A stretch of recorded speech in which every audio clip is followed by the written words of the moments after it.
Okay, this is an experiment for me with some new equipment and also with embedding a website. So let's see how this goes. With these two questions, and I haven't presented the questions yet, but questions 17 and 19 ask you to put the different functions in order from narrowest to widest, or widest to narrowest. And you don't necessarily know what you're looking at when you look at those until you get this little experience here. So what I've done is I've graphed a whole bunch of different functions. Each one is has a coefficient in front of the x squared that is either twice or half again as much as the one before. Starting with the one in the middle, you can see the black one. I'm going to get my laser pointer here. You can see that this black one right here, that is the parent function of y equals x squared. And if I show you all of the equations over here, pop these in, you can see that the one that's in that's got this box around it right here in blue, that's the parent function of y equals x squared, and that's what you see in black because you see this is indicated in black. I can turn these on and off, and so I'm going to go through and I'm going to turn all of them off except for the parent function. Okay, and you just see that parent function right there. Okay, that has a certain width to it, and when we say a certain width, what we mean is, for example, at any given, I'm going to take this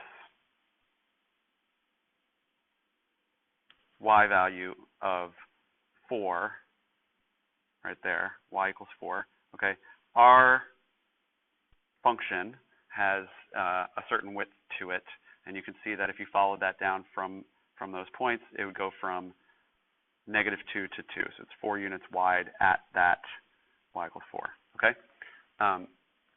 Now,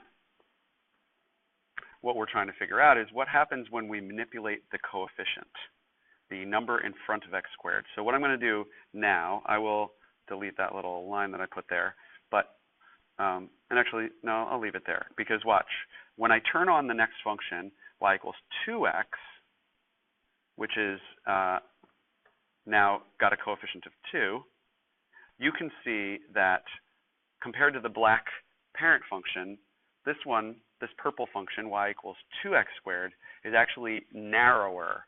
It's less wide at any particular y value. I pick the y value of 4. It doesn't go as far out, right? Now watch what happens when I continue to double the coefficient. That was y equals 2x. This one in blue is going to be y equals 4x. It's narrower, right? This distance in between at 4, between this side of the function and that side of the function, is narrower. Okay, and if I continue to do that, I'm gonna now add the next function in green, and you can see that it's even narrower. As the coefficient gets bigger, these get narrower and narrower. Okay.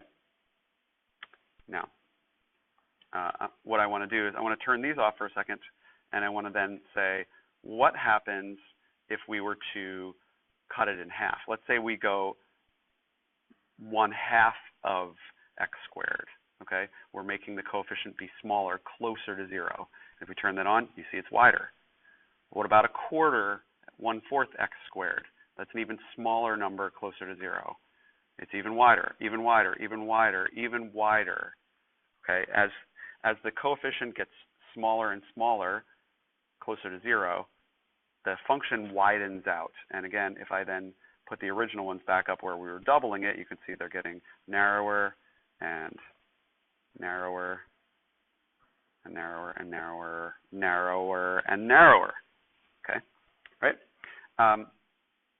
That's what happens when you either make the coefficient greater or smaller. Now, what I haven't yet talked about is what happens if you were to say make the coefficient negative.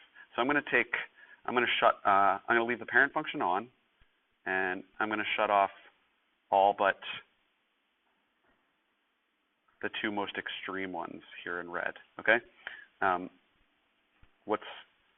What we've got is one that's got a very high number, 32 as the coefficient, and that's super narrow right there, and one that is the dotted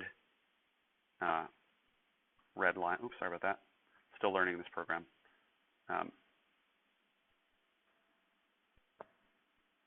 There you go. The dotted red line, which is got a very small 1/32, that's very close to 0, and that's got a very wide parabola. Okay. Now, what I'm trying to get at here is what would happen if we were to make one of them negative. So I'm going to type in y equals, and I'm going to take the solid red one in the middle, and I'm just going to type the exact same thing, but I'm going to put a negative. I'm going to say negative 32 x squared, and that's showing it up in blue. What does it do? The negative in front flips it upside down over the x-axis. It reflects it over the x-axis. Where it was pointing up, it's now pointing down. But notice this fact, that negative number doesn't change the width of it. It's still the same width. Likewise, if I was to type in that one up top that was y equals 1/32 x squared, and instead I was going to put negative 1/32 x squared. I'll put that in just to match up with what it was. I'll put it in a dotted blue. You can see that the width stays the same. The negative will flip the function, the graph, over the x-axis, but it will not change its width. Okay, so what we really want to look at in terms of deciding how wide or narrow a graph is not to worry about the negative number, but to worry about the absolute value of it. So what do I mean by that? I'm going to write right here. If you took 32, the absolute value of that, it makes it always positive, is 32. If you took negative 32 and you took the absolute value of that, it would still be equal to 32. The absolute value disregards the sign and says we're always going to think of them as positive.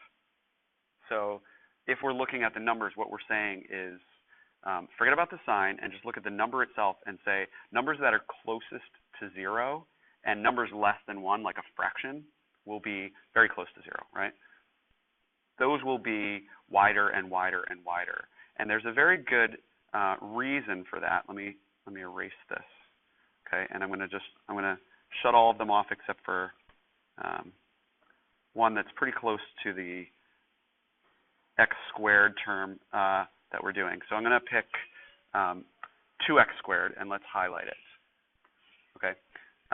What's happening here is that, so for x squared, if we took any particular value, like we took negative 2 and we squared it, for the parent function we would get positive 4, which is right here. Okay. But for the purple one, because there's a coefficient of 2 in front, after squaring negative 2 and getting 4, we are now doubling it to get 8. And let me just drag the graph down so you can see it. So if we go over to negative 2 and square it, it would be 4. Once we have that coefficient of 2, it makes it 8. And what that does is it says for any particular x value, like negative 2, higher number of coefficients are going to put that point higher up, and which means that it's going to bend the graph upward, and the result is going to be that it is narrower. So the reverse of that is if we were to take the number and do half of it, we can say, okay, if we were to square negative 2 and we were to get 4, we're now only going to take half of it. So we're only going to go half as high. So now we're kind of like squashing it. We're not going to go all the way up to there. We're going to go less high, and so therefore connecting the line between the two of them, instead of going steeply up, is going to go more widely out. And that's the effect of changing the coefficient. And again, it doesn't matter whether it's negative or positive. It is simply a matter of what the absolute value of it is. So what I'm going to do now is then go to the actual problems 17 and 19, and we're going to analyze them based on what we know without having to. Okay, so knowing what we know from the graphed parabolas that we just looked at on that Desmos graph, we want to look at the coefficients and simply first let's write them out and find out what their absolute values are. So this first one here, 17, we've got a 5 coefficient, and the absolute value of that is, of course, 5. Okay, and we've got this -3, and the absolute value of that is 3. And we've got this coefficient of 1, and the absolute value of that is equal to 1. Okay, so we know that as the absolute value gets to be a greater and greater number, that's stretching it higher and higher and making it narrower. So the widest one is going to be the one with the smallest number, this 1x squared. So what I'm going to do is I'm going to trim this off. Say, here, let me erase this a little bit. Okay, I'm gonna cut this and say that is going to be the widest, and then what's the one with the next largest absolute value? Well, that's going to be this -3x squared. So I'm going to cut that out and put that next. And then finally, we've got the one with the largest absolute value is the narrowest. They want it from widest to narrowest, so this one's going to be last. Okay, so I'm going to erase all of these marks and leave it as the final answer here. See, get all these lines out of here. And we've got from widest to narrowest, we have this, then this, then this, because we have the lowest to highest coefficients. And I'm going to circle that, box it, because that is our final answer. Okay? Now we'll do it again for number 19. We're going to list the absolute values. So this one, it says -2. And what's the absolute value of -2? That's 2. This next one, we have a -2/3. And what's the absolute value of -2/3? It is 2/3. And then here we've got -4. And what's the absolute value of -4? It is 4. Okay? So remember, just like in number 17, lowest numbers, smallest numbers are going to be the widest. And so what we need to do is we need to say which one's got the smallest. That's the one in the middle here, -2/3 x squared. That's going to be the widest, and that's going to go first. What's next? Well, the next larger number is the absolute value of 2, -2x squared. That'll be next. And finally, the one with the largest number will be the narrowest. That'll be last, and that is this third one, -4x squared. So I'm going to put these out of the way for a second just to erase the writing, the calculations that I did. And we will end up with the order from widest to narrowest, like so. Whoops, like so. There, then there, then there. And I will box that answer, and we are done. I know that took a little while, but it's important for you to know it, and hopefully at the end of this, there is no question about how to do this. Just take the coefficients of the x squared and take their absolute value. The lowest absolute value will be the widest, all the way up to the highest absolute value, biggest number, which will be the narrowest.